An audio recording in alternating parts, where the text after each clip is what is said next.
Right then, this video is all about Audacity, which is basically a free bit of software which is very, very useful for recording audio. It's very, very highly featured, has loads of tools on it, and is great for creating in-lesson bits and pieces, resources, verbal feedback, you name it. And the great thing is it's also free.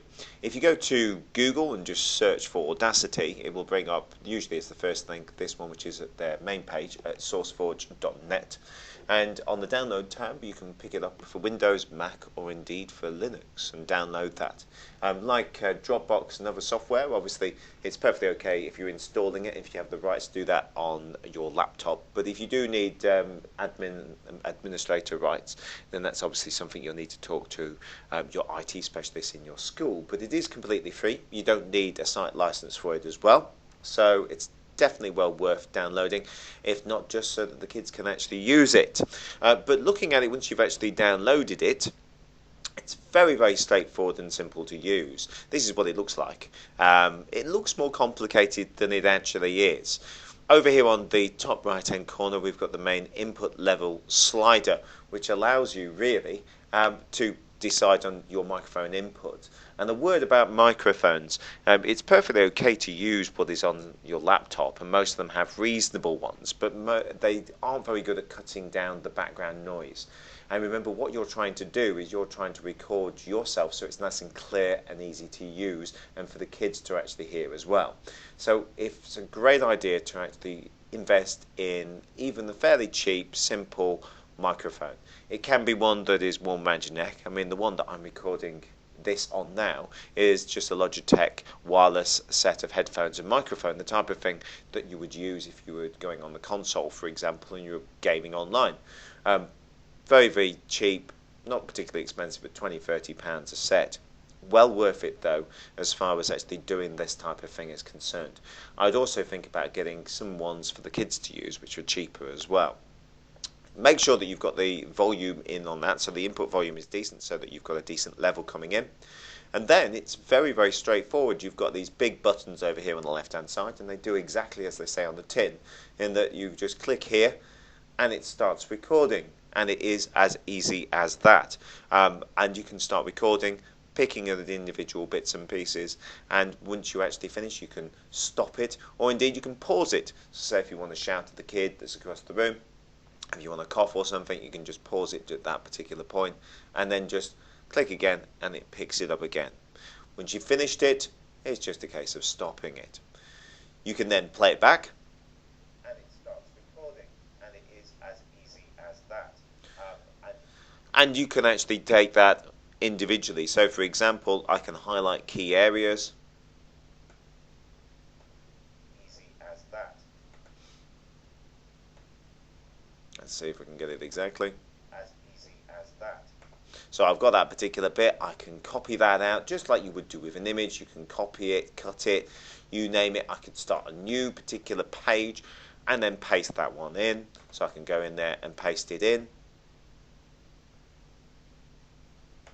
And straight away I've got that into there. As easy as that.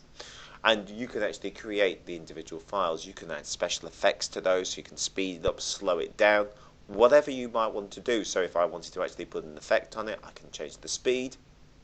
I can up my speed very slightly, preview it. Yeah, maybe a little bit more than slightly. Or I could actually slow it down as well. Oh, still a little bit on the fast side. So let's see if we can go right the way down to below 100%. There we go. And you can actually change those different bits and pieces, but we're not going to change that one. And then once you're ready, you can actually save your particular track. Now I think the best thing to do is actually to export it, and export it as an MP3 file. A lot easier to do it that way than anything else. So if we come down here, I'm just going to call as easy as that. Click on the save thing. It'll bring up this particular dialog box, which will ask you for all the metadata. If you don't know what that is, basically that's the stuff that will come up if somebody plays it on an MP3 track. So if you want to put your name in as the artist and the track title, whatever it is, you can stick it in there in those fields.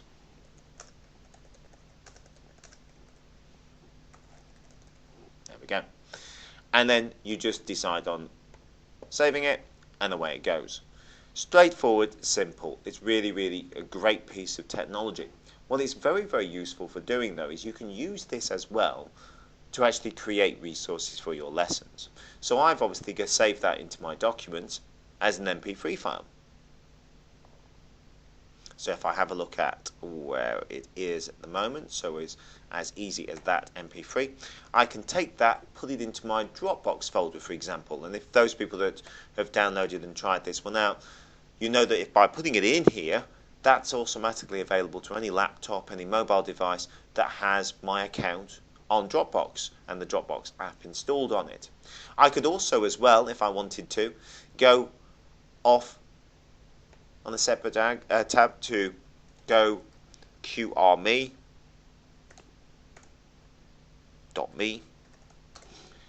and what I can do is actually think about creating a QR for this particular one. Well, how do I do that? Well, I've got the Dropbox for a start, so if I actually went to my Dropbox folder, this particular file now has actually a web presence. It's uploaded. So if I go to the Dropbox tab, go to actually share link, it'll open it up.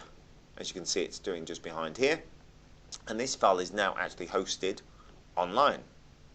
So this is the actual link to the Dropbox file, and that person can download it. It's only very, very small. It could be played automatically through their iPhone or whatever phone they've got.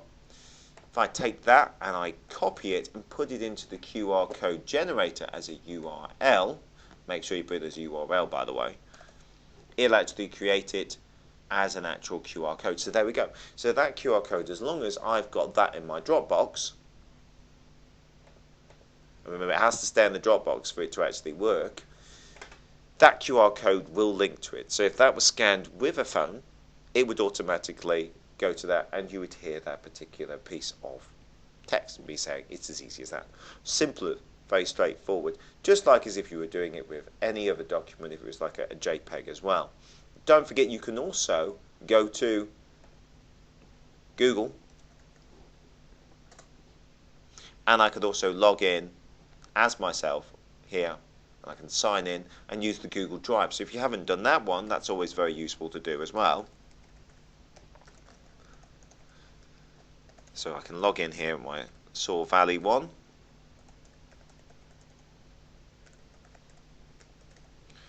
Put in the password.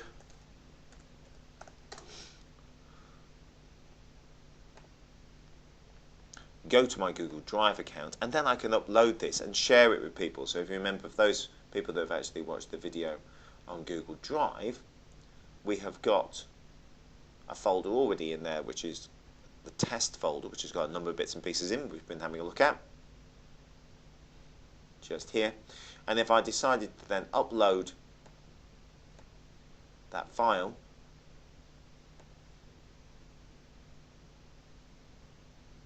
into there, so if I have a look at that, easy as that, open it in there, it'll bring it in,